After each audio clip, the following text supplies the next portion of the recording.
Hello, this is the Scottish Football Show, and here's what's coming up. Aberdeen are managerless again as Warnock walks. Plastic not so fantastic. The vote is coming. And what are you doing, Adidas? Stay classy, Scotland.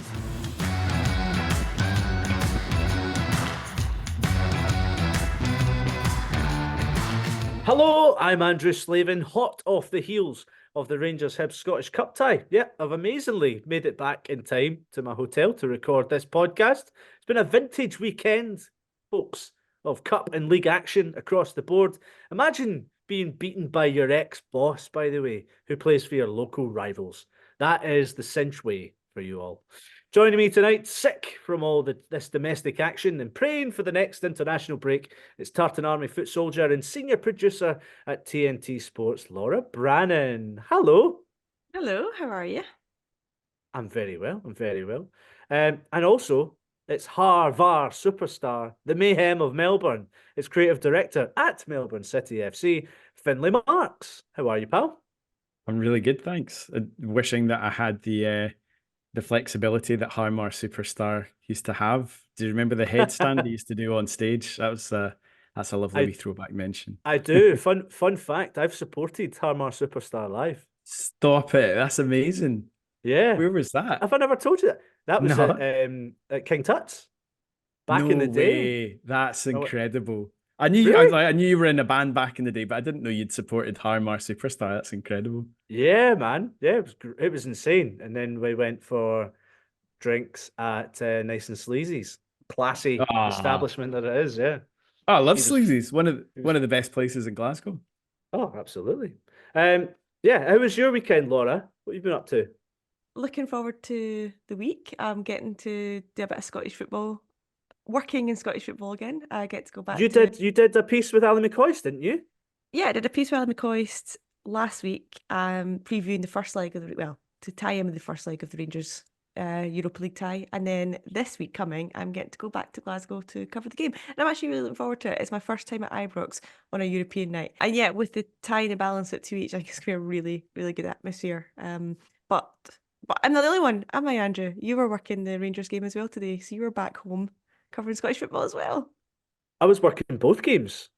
I did, although I was at Easter Road, we did all the press elements for the Celtic game, which was fun, and then doing the Rangers. Long day. So what were you actually doing? I was VT coordinating for Viaplay. So yeah, we did all the press elements. So basically, just what you watch on telly. Other than in the Celtic game, I wasn't doing the match replays. So that I only did that for the Hibs Rangers game. So it was full on classic 10 a.m. call time, 8:30, pretty much almost finished. So it's full on, but it was a good day, but just long. I'm tired, guys. It's so nice to be back working in Scottish football again, though. That is the best thing. That is the best thing because it's the best people and everyone just loves it. But enough about us. This podcast is about football, not us three. It's disgusting. So tell me, what made you laugh this weekend? Who wants to kick things off? Finn, can I come to you? My favorite thing that I saw over the course of the weekend, it was actually something that was so good that the official SPFL account even tweeted it out saying like Scottish football social media is finished. And it was a video that Stranraer put out. Not even just a video, but it was the video's called Bang Bang Deryn Lang. Obviously one of their players who's been in a rich vein of goal scoring form. But it's not just like a highlights video of like all his best goals and stuff for the moment. There's an amazing rock backing track with lyrics and everything written to the video, and all the lyrics are Bang Bang Deryn Lang. They call it Bang Bang Deryn Lang. When you need a goal, Deryn Lang is your man. His name is Bang Bang Deryn Lang. He's gonna do all that he can because he's Deryn Lang. It's the best thing I have seen in years. I can't think. I mean, look, our good friend JJ Bull is probably crying watching the production standards of this. It is so good. He'd love to write a song like this, but it's so good. I'm actually willing to pass by the fact that in the montage of like all these goals and skill and whatever, and skulls, by the way, And flaming flames. skulls. Yeah. Laura, you have to watch this. There's all these goals. There's some random save in the video. Have you seen that? It's just like a single camera shot save. Deryn Lang. I think we need to approach Stranraer to ask if this can be the new theme music to the podcast, because it's just the best thing musically that's happened in Scottish football in decades. Well, I want to know who made it. Yeah, but it's the music. The music is like really.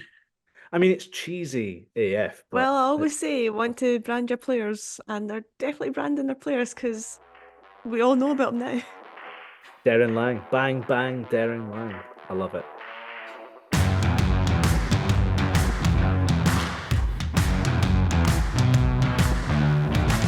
I'm just going to say, Dunfermline fans, Dunfermline, well done tonight. You pumped this, no doubts. So just before the 3 o'clock kickoffs, everyone, on Saturday, Aberdeen got through to the semi-finals of the Scottish Cup, beating Kilmarnock, which was a massive win, not just for the club, but for Neil Warnock, his first win as manager of the club. But minutes after the full-time whistle, Warnock pulls a Warnock. He's left the club. What the fuck? What's happened here? What's going on? Like, Neil Warnock has been, well, we looked forward to him coming to Scottish football, and he's got his first win after, what, 6 games? He's lost basically all of his 6 games and a few draws. He's gone already. What's happened? Laura, tell me what's going on.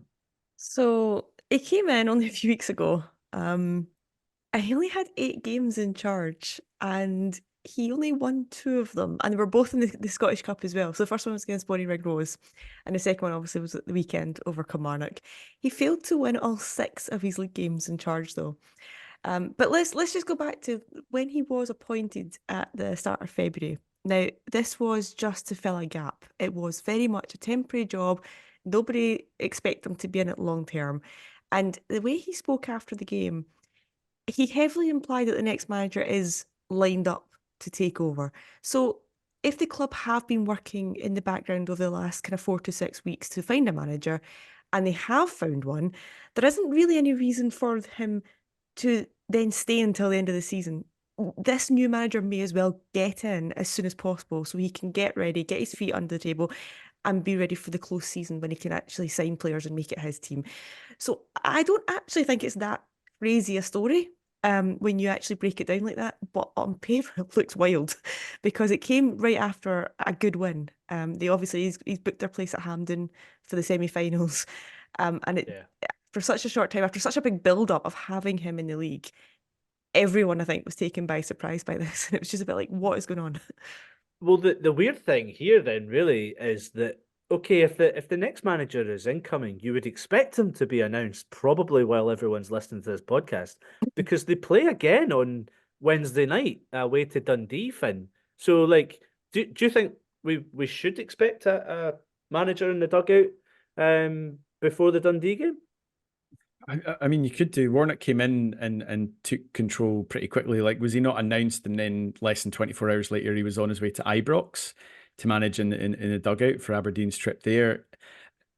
Yeah, the whole thing just seems a bit weird because I think, like you're saying, Laura, if they've been working in the background on bringing in a full-time manager, a permanent manager, before the end of the season, it kind of warrants the question, why bring somebody like Warnock in interim charge if you knew it was going to be like 8-10 games, something like that? Would you not just have gone with an interim team, like, you know, from the coaching staff already within Pittodrie, just to cover those games until the appointment was ready? It all just feels a bit off. I wonder if the plan was that Warnock sees it to the end of, well, I think it would have been a plan. He sees it to the end of the season, and they would bring their new manager in then, but maybe just things have gone on in the background, come together quicker. And also, like you're saying, he's still not won a league game in 6, and Aberdeen can't really be doing that. They're being sucked into a relegation battle week after week. They're still doing well in this cup, and they obviously got to the final in the League Cup, so we know that they've got good results in them. But yeah, the whole thing just feels completely weird to me. Peter Leven's now taking charge temporarily. Why did he not just take charge before when Barry Robson left? Exactly. And as a result, they're now being sucked into a relegation battle. But because a new person has come in, and it all feels a bit circusy to me. I missed the episode that you guys recorded when he was announced manager. And what I found strange was you guys, but also just everyone in general in Scottish football, was so excited by the prospect of him coming that it felt almost just like a kind of panto feeling to it. Oh, yeah. He didn't really strike me as overly respectable when he first joined. It was just very much like, oh, I've always wanted to manage in Scotland and this has been a big dream for me. And it felt as though he was just like, well, you know, the time's come to tick that box and I'm on my like retirement tour here. I mean, let's be honest, he's a journeyman in lower leagues in England. He hasn't won anything. He hasn't really done anything major with his long career. And just kind of coming up here for a few games, it looked kind of shiny and funny on paper, and it was all the Singe. Oh, it's so funny. This is peak Singe. But when we look at it back now, he's dragged them into a relegation battle, and I don't think fans are going to remember his time in charge very fondly now. It's been a total holiday for Neil. And let's not forget what this really means for Aberdeen. They're now going to be having their 5th permanent manager in 2 years. That's what's going to happen if it happens before Dundee. So if I'm brutally honest, my hunch is, and I know this is, conjecture or whatever, if Aberdeen do have someone lined up, and I hope to God it's actually, there is some pen on some paper somewhere and there is an agreement, because to me it smells like Warnock's had a sniff of it and gone, well, if you're not going to stick with me, I'll just might as well leave now, because it makes sense. If someone's already lined up, get them in now. Because I think the idea of Warnock taking the team until the summer and then someone comes in and either brings a whole new squad of players and there's another outflux of players from Aberdeen, surely the squad should be assessed now by whoever is incoming, so that the incoming manager knows what he's dealing with before he gets to a summer transfer window. So for me, I kind of think Warnock's had a sniff that changes is happening sooner rather than later. And he might have just gone, well, see you later, guys. If you don't need me, why should I stay? It's really interesting because I think it strikes me that there's a level of pragmatism, because the pressure maybe wasn't ever really fully there on Warnock. And there's a pragmatism to his whole tenure at Aberdeen, I think. In that, I mentioned this on one of the shows recently where I was like, I think because there's no repercussions for him, he is able to say things that maybe other people are thinking but don't say in a kind of Brexity way. But when he's saying things like, I don't think there's enough fight in the team, I don't think we've got enough bite in midfield, I don't think we challenge physically. I think he said that after the game in Kilmarnock, and defensively they were poor against Hibs. And ultimately, that kind of stops with him. Like, that should be the stuff you're trying to sort out, Neil. But at the same time, they are deficiencies that we've noticed in Aberdeen teams this season. So there is that. I've definitely seen some people, do the whole, oh, he's just like the managerial equivalent of Joey Barton. I don't think there was quite that callousness to Warnock. But I agree. I just think because his job wasn't really on the line. He's like late 70s. He's not doing it to further his career. It was just something he wanted to do. It seemed to work for both parties. Experienced manager coming in. It's not worked. So they're just like, right, well, we'll just walk away. It's not working. I think the consensus I've seen from Aberdeen fans, they seem kind of split, is a lot of them are just like, what a joke. We're a joke club anyway at the moment. We look like a shambles and we're being run like a shambles. But then I think you get a sizable amount of other Aberdeen fans that are just like, liked Warnock. What didn't work? He's going away. We're moving on to the next thing. Maybe that's all it is. It's cool that we got to see him in Scottish football. He's not left any kind of impression, I don't think, other than a few sign bites, and we move on ultimately. But I'd like to see him take another club in Scotland. Why not? He's he's just funny. Laura's not a fan. Not a fan. It's not. But you're right, Laura. There was a circus element surrounding Yeah, we're not a tourist the whole league. thing. Yeah, we're not. Absolutely not. We're not a retirement home. We will. Oh, harsh. A few names have been linked, but there's no point in really kind of discussing it until we know any more. Because we are recording this on a Sunday night. Alex Neil is one that I've heard being touted about. There's also a little potential rumor flying around of that. I can't pronounce his name, but Kjetil Kjetil Knutsen. Knutsen. Yeah. Kjetil Knutsen from Bodo Glimt, who has a really good reputation. I mean, that would be an interesting one. But I'm going to move on now, guys, to talk about maybe we're going to be full on elite football now. There's a big vote happening, guys, about getting rid of plastic pitches next month. This has to be a good thing. I think plastic pitches are universally hated in Scottish football. Am I wrong, Laura? No, I don't think you're wrong. I think the default is everyone has an issue with them. I personally think there's arguments for and against, so I don't really have strong feelings one way or the other. But this vote has been coming for a while now. There has been talk of this for quite a while, and it's been confirmed now that in a few weeks' time, which I think takes us into April, there's not a lot of information came out yet since the decision has been confirmed. But yeah, it's going to look at a case of, are our top flight clubs allowed to have plastic pitches going forward? Now, we know that obviously there's only two current top flight clubs. One of those, Kelly, have already confirmed they're going to scrap their plastic pitch anyway. So I think it's by 2025, 26, they're going to be playing on grass. Livy have said they would love to play on grass, they just can't afford it.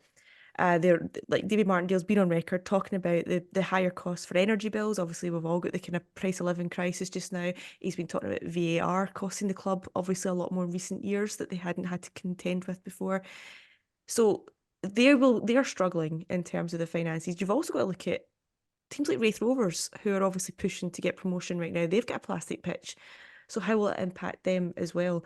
Now, they have said that if this vote does pass and we have to get rid of all the plastic pitches, the clubs that do have them will have a grace period to be able to deal with the kind of turnaround. But yeah, I think it just sort of begs the question of, right, well, if our clubs can't afford it, what can actually be done to help them? Like, I know like in Netherlands, there was a vote recently about getting rid of all the plastic pitches, and there's some sort of kind of link up there with if you've got a pitch that passes the right level of regulations, you get a share of like the Champions League money or whatever. And I'm just wondering if that is maybe an alternative instead of like the likes of Celtic and Rangers keeping the European money to themselves and it goes into a central bank in the league and it's shared out that way. That might actually help in the long run, because these clubs are going to have to play on these pitches, but it's also helping our clubs stay alive and meet the regulations at the same time. There's a lot of question marks around this if it does get passed.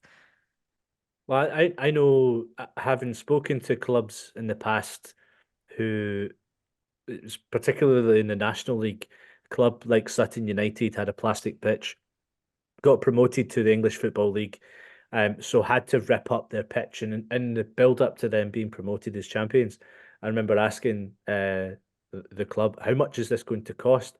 It's about 500, it's £500,000 to rip up a plastic pitch and relay it with grass and then let it set. Like, so it's not an easy turnaround. So clubs, even if they were to do it in the off season, it might not even be set yet for the start of a season. So that's why clubs like Sutton and even Harrogate down in England have had to play one half of their season at another ground. So it's that's why it's a good thing that there's a grace period.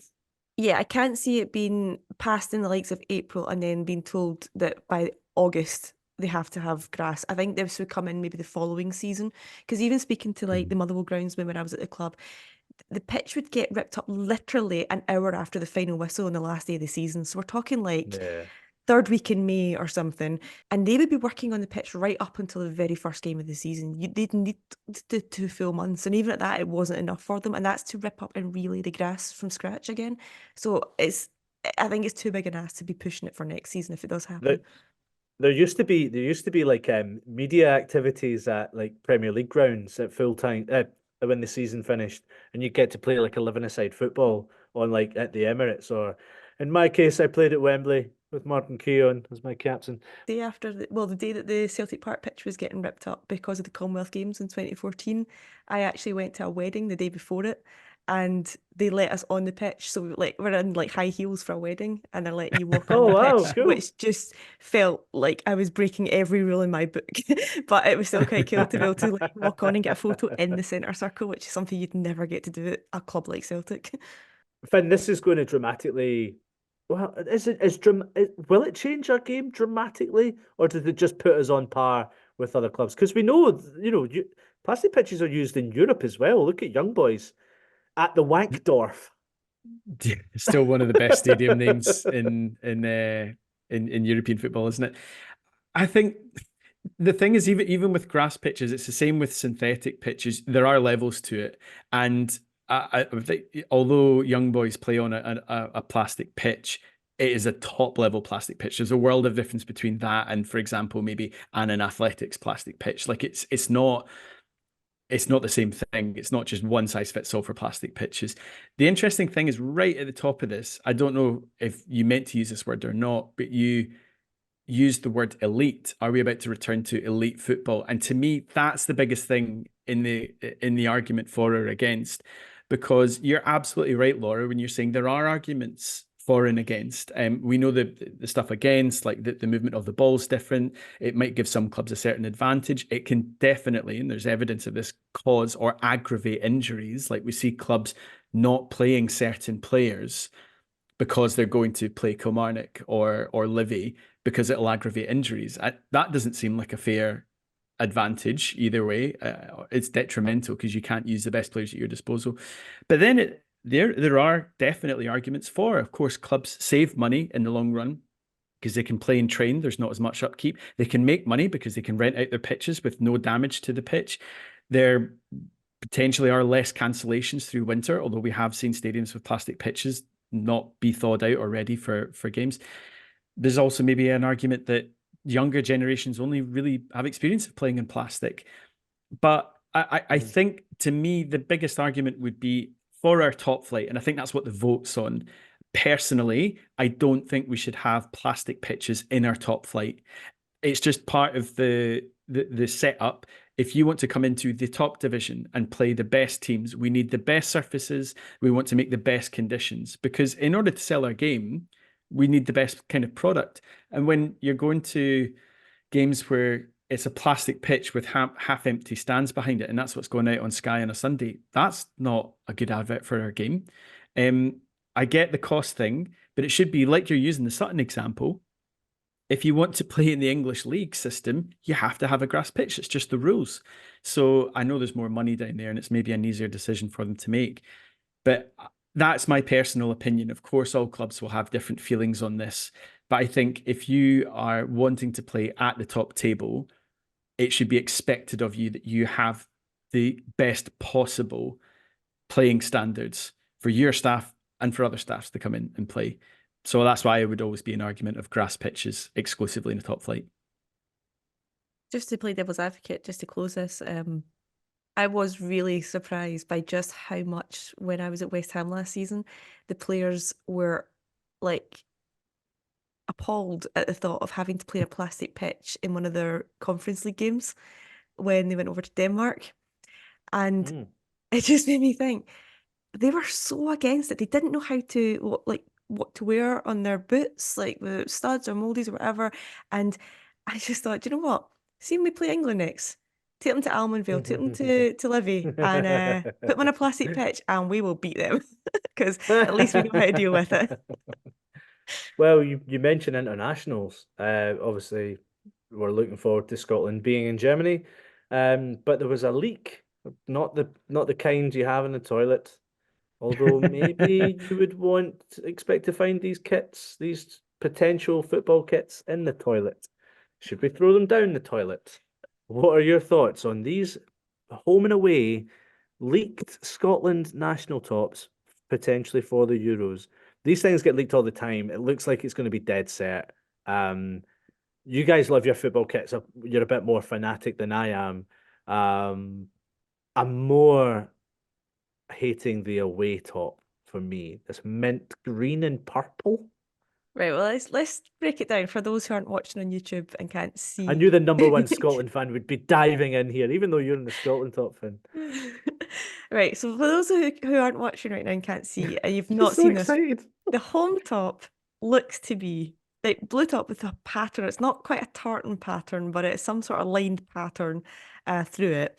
And it's got the white, obviously the white Adidas lines on this shoulders is normal. Well, not as normal because this year it's been purple, so we'll go back to white. But what is so different about this is the Adidas badge and the panels down the side, which is the way Adidas have been doing all their kits this year, is the panels down the side at the bottom of the kit. They're bright yellow. And they're kind of fluorescent yellow because they're not the same shade of yellow as on the Lion Rampant badge, which is one of the biggest irks I've got, is why are they not the same yellow? I was just going to say, this is something that I hadn't noticed until you pointed it out on our group chat. And it's been driving me insane ever since, because you were like, why do the yellows not match? Why is it not the yellow from our badge that's the same color of that? And I was like, yeah, you're right. Why? Yeah. It's gross. But yeah. Yeah. It kind of strikes me as more of like a kind of Sweden top. Yeah. This doesn't offend me that much, right? I feel like The home top is okay. it it's looks like a fine, training top. but it's just fine. It looks like a training top. It doesn't really look like a home top. Yeah. My issue is that we're going to the Euros again with a kind of ridiculous top that's like, we kind of went to the last one with this sort of tea stain style hoop through the last top, which just looked ridiculous up close. You obviously couldn't see it from a distance. And this time round, I mean, we've had this 150th heritage top come out. We saw another leak of a top that looked very similar to it. Both were very classic, very plain. Why could we not just play with something like that? Why do we have to over convolute it so much?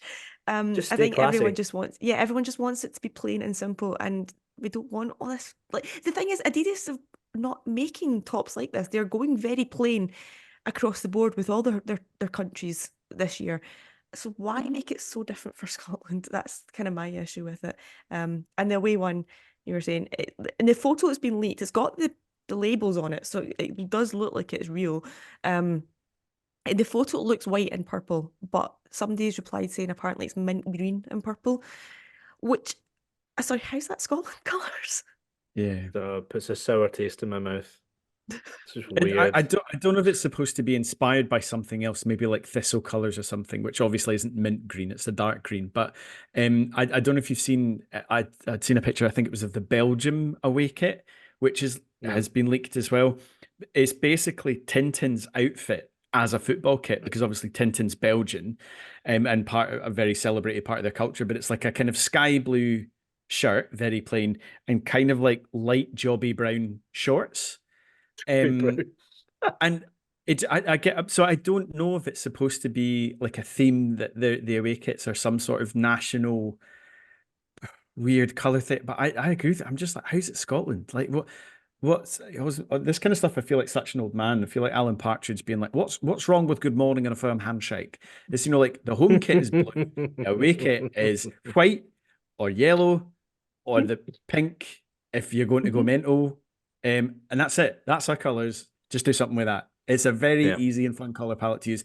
Don't need mint greens or duck egg blues or moonlight fuchsias. Like, just geese white or yellow or a wee bit of pinky. That's fine. That'll do us. Do you know me and the missus, our first car, right? It was she didn't send me a photo. She said, I've got this car, we need it. I was like, right, okay, fine. And she was like, it's magenta fizz. And I was like, Come on. what's that? What is that? That's a cocktail. It's fine, you'll like it. And I'm like, right, okay. I turned up. It was basically hot pink. For 3 years, I drove around in a hot pink car. But it wasn't hot pink, it was magenta fizz. Fuck me. Sticking with Scotland, Laura, Callum McGregor looks like he could be. Is he going to be a doubt for the summer? God. This is a bit of good news and bad news, I think. So Brendan Rodgers confirmed You've that all match of the day 2 on us. So Give Rogers him the bag. confirmed that he doesn't need surgery on his Achilles injury, but he's going to monitor his recovery period, implying that he might need a little bit of time off, maybe longer than normal for the level of injury he's got. I think it's a good thing, firstly, he doesn't require surgery, because an Achilles injury puts you out for 9 to 12 months. So as soon as he requires surgery, Yeah. the Euros is kaput. So there's good news in that sense. The kind of bad news is we don't quite know the extent of this. Could he rush back? Could he then aggravate it more? Could this be something that closer to kind of end of April, start of May becomes more of a serious problem? I think it's just something that we're going to have to kind of watch and see how it goes. It does look, though, that he is going to be out of the double header at the end of the month against Netherlands and Northern Ireland. Those are just friendlies, though, aren't they? They are, and I guess it does give us a chance to come up with a plan B if he is going to miss the summer. I mean, he's going to start if he's fit. He's going to start at the Euros, but it gives us a chance to kind of work out a plan B, because there's question marks over how do you reshape the lineup? How do you rejig it? Do you just bring in a straight replacement of McLean or Jack, or do you push back McTominay or Armstrong, or dare I say even McGinn, even though I don't want to? I think we'll leave that up to Steve Clark, who's a very good manager. Yeah, there's obviously question marks over how you can reshuffle the pack if he's missing. As much as we are very strong in midfield, the defensive midfield isn't actually as deep a position as we'd like to have cover for. So yeah, him But we missing have the players who March can play that role. Yeah, Yeah, just not as definitely. not So as yeah, effective. the March friendlies will give us a chance to see how he plays that out. And we'll maybe give peace of mind if this injury is a bit more serious than first thought, but hopefully it's just a kind of precaution just now. We shall wait and see. Shall we talk about some football now? I'm excited to talk about some football. There's been lots of football. Let's talk about the football.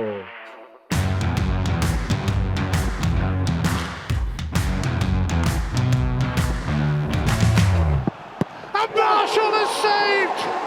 Yes! One big yes! So we've already mentioned Neil Warnock's gone, but it was a big victory for Aberdeen, 3-1 over Kilmarnock, managed by their old boss Deryn McInnes, who had beaten them all season 3 times already. There was a big contentious moment though in this match when Graham Shinney was booked for raging at the referee. It was Beaton, wasn't it? It was the referee between Aberdeen and Kilmarnock. It's a clear foul. Like, I don't know why it wasn't stopped, or even just like penny for a thought for the referee. Just maybe go like, right, sorry, I got it wrong. But Shinney's now going to miss the semi-final. It's been a big talking point.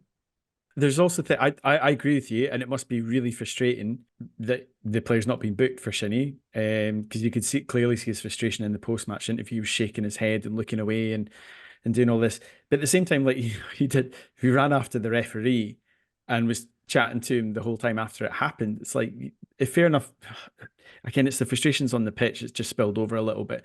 But he's kind of brought the booking that he then gets himself, which gets him out the semi-final on himself. I don't think you can rescind yellow cards like that. But no, you can't. It's a thing. But he said at the end, he's like, "Oh, I'm not allowed to talk about it." It seemed a bit silly, but it's just a massive bugbear of mine in football is players not playing to the whistle. You can feel aggrieved totally, but your job is to keep playing until a passage of play has come to its conclusion. You can't stop, raise your arm, or shout that you thought it was going to be an offside, or remonstrate, or that you thought it was going to be a booking. But it's just one of those things. I thought overall, though, Aberdeen, like, cause I think we both called Kelly winning it. We both thought it would be quite comfortable for Kelly, but Aberdeen turned up. Like I mean, Shinney's goal was fantastic, but a lot of the play, the pressing, it's something that we haven't seen from them a lot in the last number of months. I thought they were really good in the way that they grafted towards it. It felt like they were really, like almost running through treacle at points in some of their attacks, but they were making it work, and they were like trying to batter down the doors and they're just getting it over the line. And I mean, they've done that in certain games and then lost it with poor goals or whatever later on. The goal they conceded was a bit of a calamity. But I think overall, it's just a bit of a shame that it's Warnock's not got the chance now to build on this or do it. But hopefully it's something. We talked about this. If Aberdeen could take this game as a one-off, forget about the league form for a minute and concentrate on this and get a what is a big victory because of how well Kilmarnock's season's going, it could be the catalyst, potentially with a new manager coming in there as well, for them to start to get the rest of their season back on track and try and peel away from that relegation zone. They've been looking for that catalyst for quite a while. I don't think it's going to happen for this season, but I do hope they stay in the league. I think that is the most important thing. This Scottish Cup thing is nice for them, but Aberdeen have got to stay in the league and get themselves out of a relegation scrap. Celtic were, well, by the scoreline, 4-2 winners, but it was a quite cagey affair. Laura, did you watch this game? Yeah, so this was obviously, I think, surprised a lot of people. The fact that Celtic went 1 up and then Livy equalised, and then 1-1. 2 up, Yeah. and then Livy equalised. So for Livy to pull it back twice at Celtic Park, considering the run they're on just now in the league, this was quite surprising, and it kind of felt like, I mean, it was kind of around the hour mark. You're thinking, whoa, we got a really good cup tie going on here. But great, but then obviously, so Dyson Maeda, he completed his hat trick quite close to the end, and in true Celtic fashion, when they get one at the end, they go on and get a second at the end. It's been quite a common thing we've seen this season.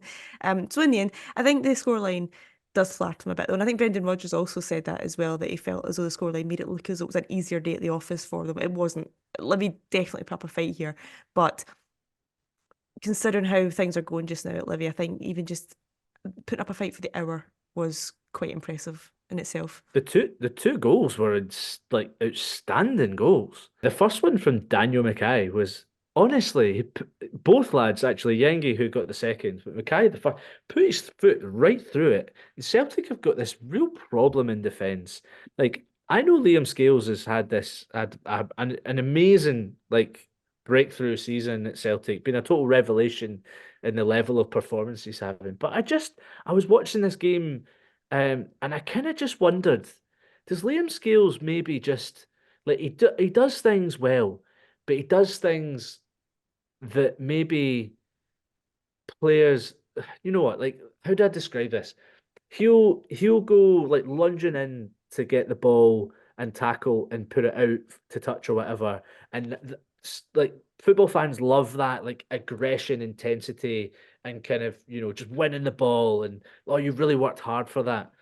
Whereas, like, I think maybe some like really like top level defenders might like shepherd the attacker away and hold the ball and find a way to pass it back to the goalkeeper or something like that.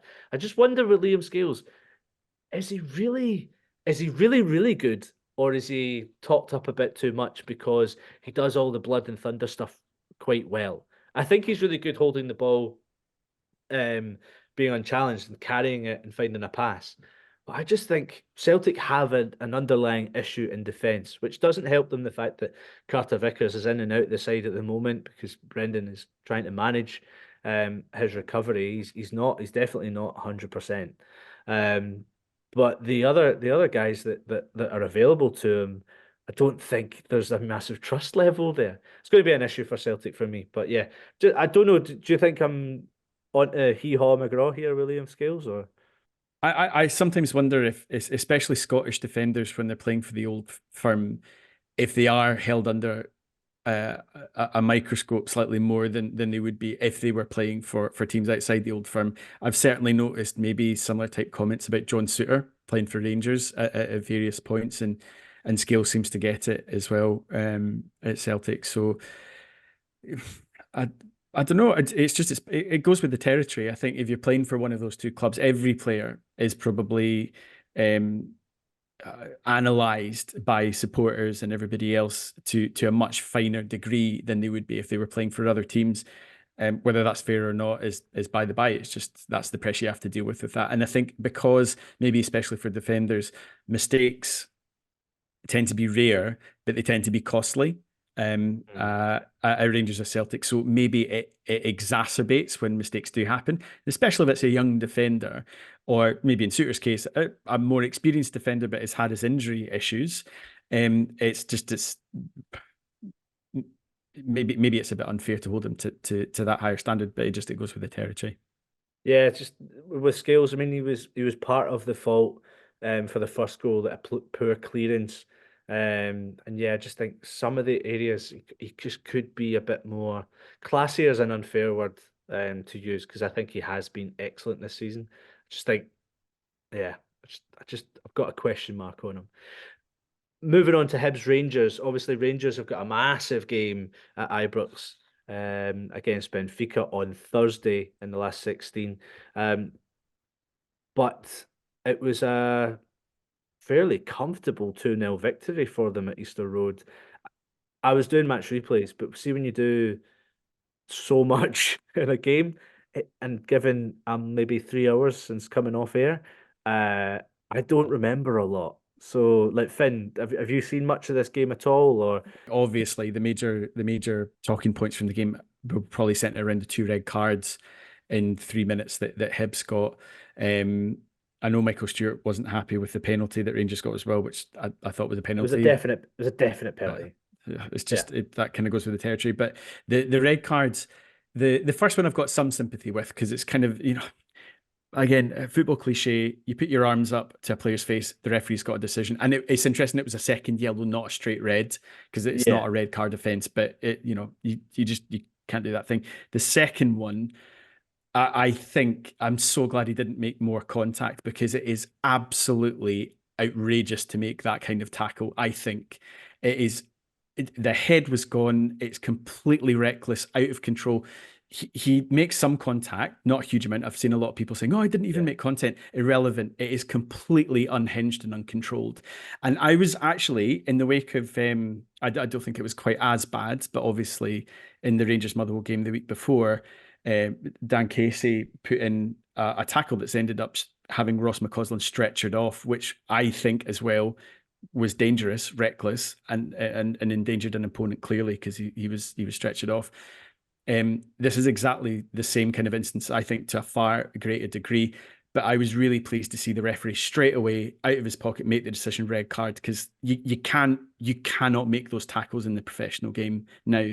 I just thought it was absolutely terrible. And Hibs just lost the head. And at that point, obviously, then it's much more comfortable for Rangers to go on and get a second goal and take control of the tie.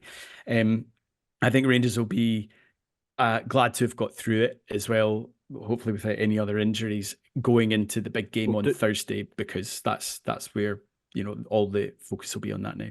I think Dujon Sterling had to come off holding what looked like his hamstring. So I think Sterling's probably a likely out.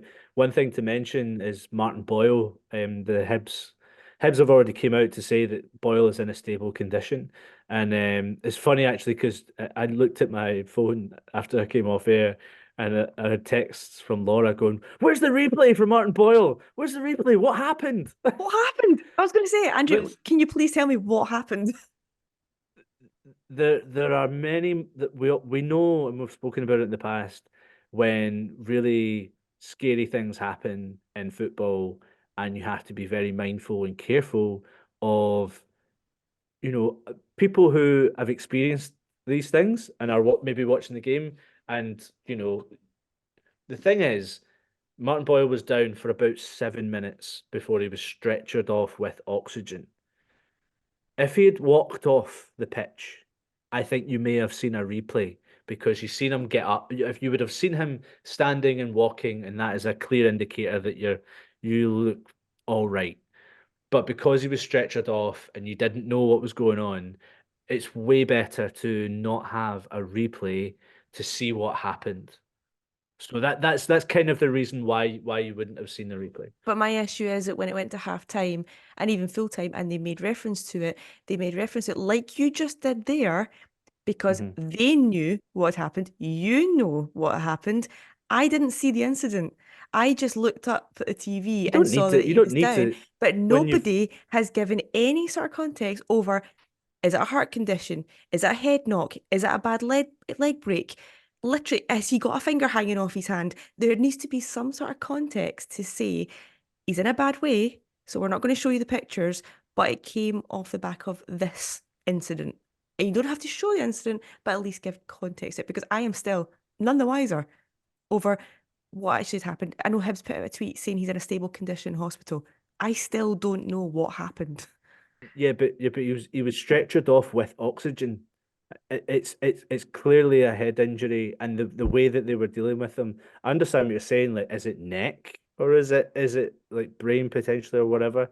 But the broadcaster's most important call in that moment is to protect the viewers from anything like horrible, and also, at the end of the day, we don't know what information or what might happen half an hour down the line. So it was definitely the right call. Like, you wouldn't show something like that without the information. And even when you did know the information at full time or whatever, like, fair enough about the context, but the fact that he's unstable is the only thing that matters.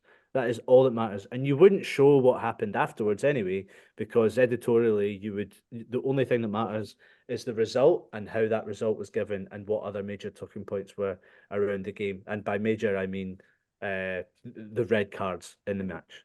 Obviously, it's going to be still a big game for Rangers on Thursday. They play Benfica. The scoreline's at 2-2. It's going to be interesting. Rangers very good at Ibrox in Europe. But quickly back to the Scottish Cup. Obviously, Great Morton host Hearts on Monday night, and this podcast will likely be out on Tuesday. So, what a great result for the guys that won the football match. Enjoy the semi-finals. Quickly onto the lower leagues, because I know we are very tight for time. Can someone just tell me what happened in the Championship? Who wants to lead on that? It was convincing wins for the top two. Dundee United, 4-0 thumping of Arbroath. Maybe a predictable one considering they're bottom of the table. Raith Rovers completed 5th derby win of the season over Dunfermline. Keeps that kind of gap at 4 points between them and the leaders. Still tight.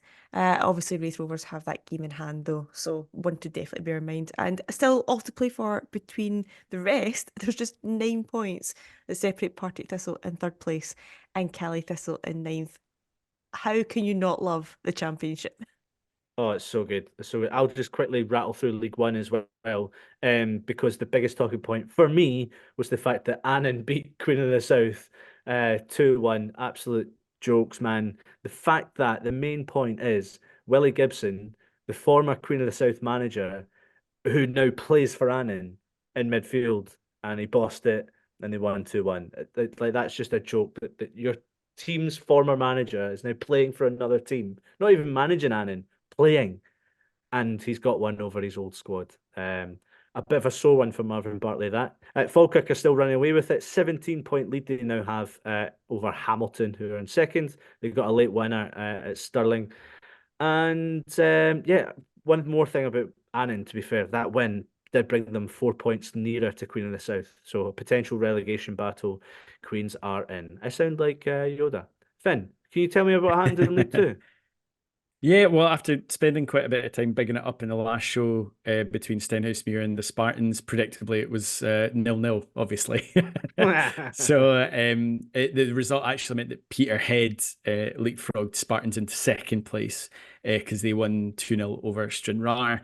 It's probably a result actually that Clyde were thankful for, because they actually lost 2-1 away at Forfar. But they've left the weekend still with just a 6-point gap between them and safety. Elgin City actually won against Bonnyrigg Rose, who are at the wrong end of the table too. So Elgin City jumped from 9th to 7th. It's all getting quite tight. But yeah, Clyde will be looking to, because they'd won 2 games on the bounce, and then they've lost this one. So I think they'll be looking to try and get back some of that form from the previous games. But yeah, it's still Steny running away with it at the top of the table. Yes, they will be. They certainly will be looking to win again. That's it for another podcast. We are done. Thank you, Laura. Thank you, Finn. Thank you to all of the footballs this weekend. That has been fun. Right, yeah, if you did enjoy it, we're on TikTok, amazingly. I'm so old for that. Facebook, that's more my style. MySpace, get me some MySpace back. That would be nice. And Twitter, or X. Yes, we love it. YouTube is the main one. Get us a wee follow on there. That would be lovely.